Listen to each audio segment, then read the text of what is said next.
Mon fils, enfin. Papa. Maman. Jeanne.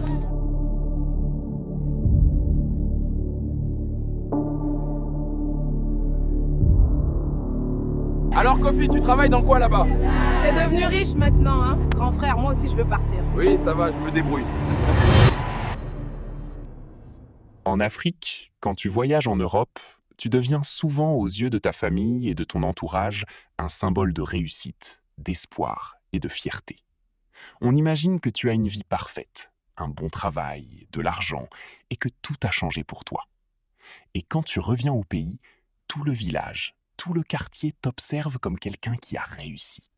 Les sourires, les questions, les attentes, tout le monde veut une part de ton histoire, de ton succès supposé. Tu n'as presque plus le droit à l'échec, car pour eux, l'Europe signifie automatiquement la réussite. Mais la réalité est souvent différente.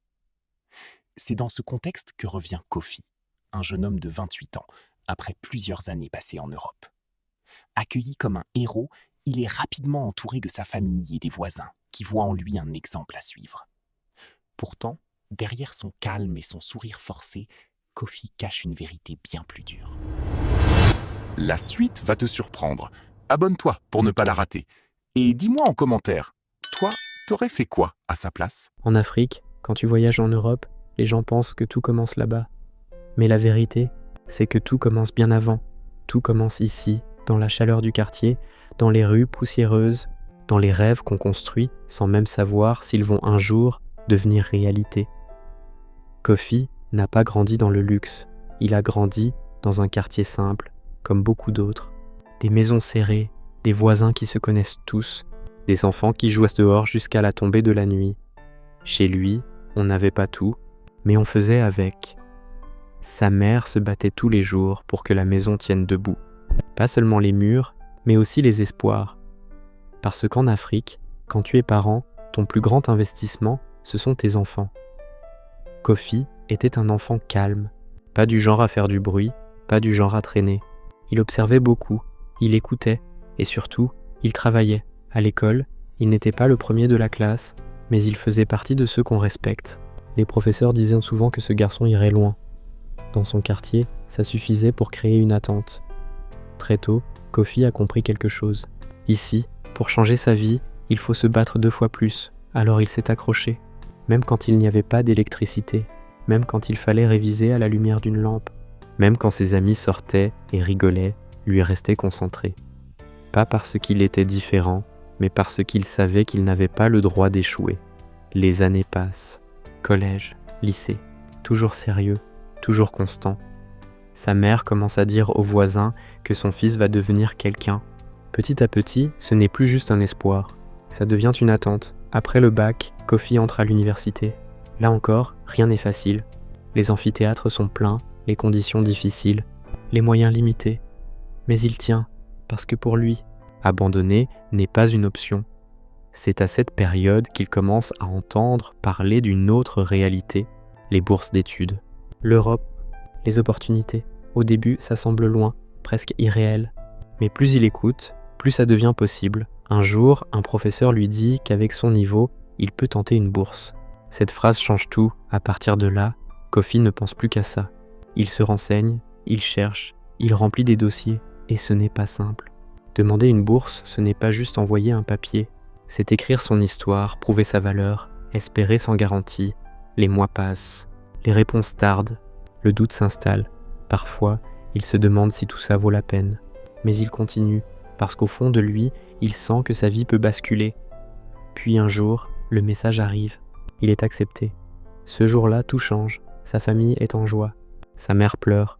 Le quartier parle de lui, il va en Europe. Il a réussi. C'est un exemple, mais personne ne voit ce qui se passe à l'intérieur de lui. Parce que derrière la joie, il y a aussi la peur. Partir, ce n'est pas juste voyager. C'est de quitter sa famille, ses repères, son monde. C'est devenir étranger ailleurs. Les jours avant le départ sont étranges, entre excitation et tristesse. Sa mère lui donne des conseils. Ne pas oublier d'où il vient, rester concentré, bien travailler, rendre la famille fière. Le jour du départ arrive, valise à la main, regard chargé. il monte dans l'avion et, pour la première fois, il quitte vraiment tout. L'arrivée en Europe n'est pas comme dans les films. Il n'y a pas de magie, pas de miracle, juste la réalité. Le froid, le silence, la solitude, les débuts sont très difficiles. Nouvelle culture, nouvelle façon d'apprendre, nouvelle vie. À l'université, le niveau est élevé. On ne te tient pas la main. On attend de toi que tu sois prêt. Kofi travaille encore plus qu'avant. Mais cette fois, il est seul.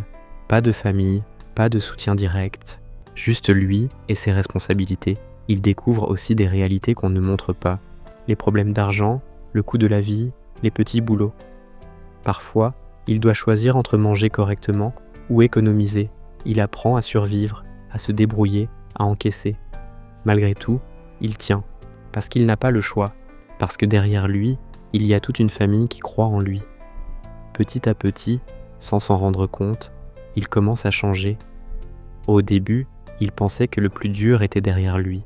Mais très vite, la réalité le rattrape. L'Europe, ce n'est pas seulement les belles images, c'est aussi la solitude.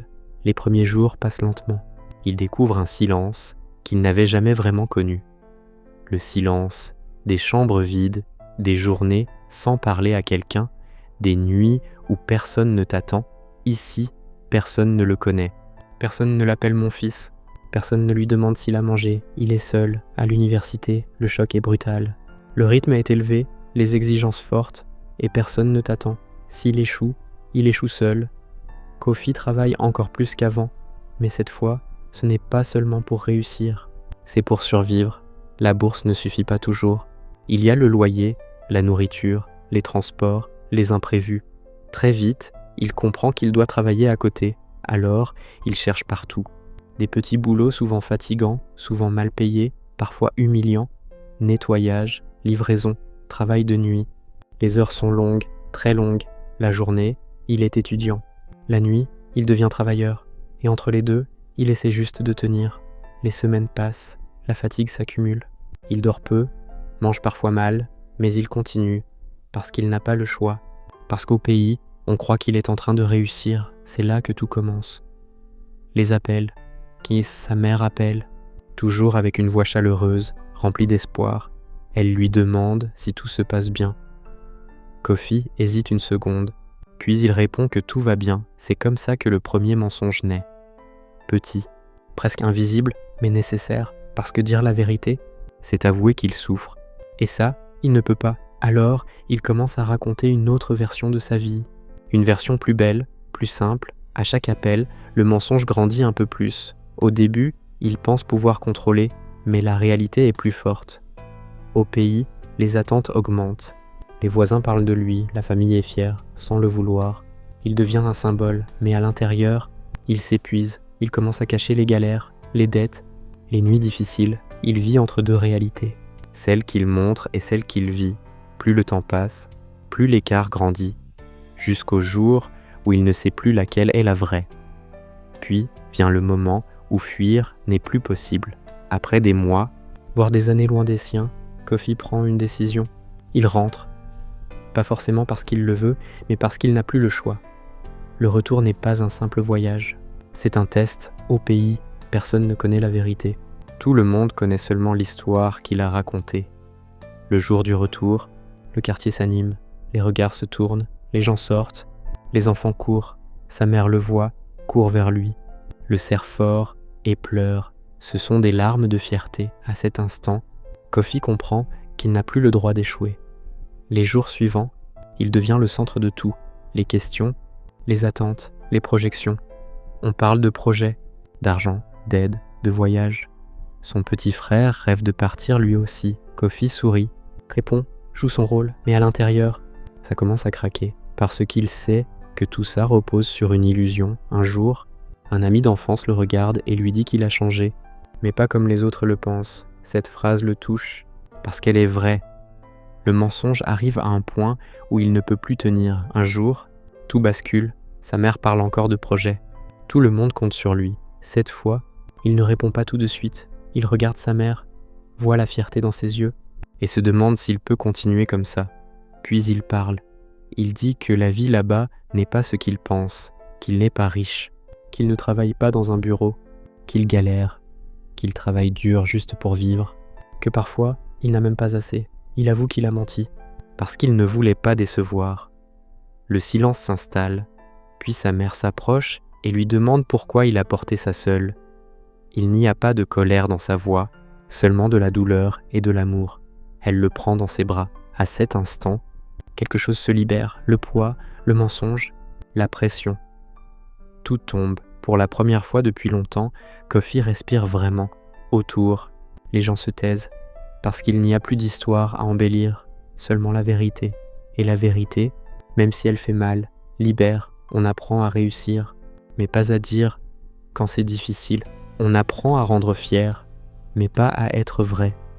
Pourtant, derrière beaucoup de réussites se cachent des combats invisibles, des sacrifices silencieux, des vérités qu'on n'ose pas dire. Tout ce que tu vois n'est pas toujours la vérité, et parfois, le plus grand courage, ce n'est pas de réussir, c'est d'être honnête. Kofi est assis devant la maison, calme, pas riche, pas parfait, mais vrai.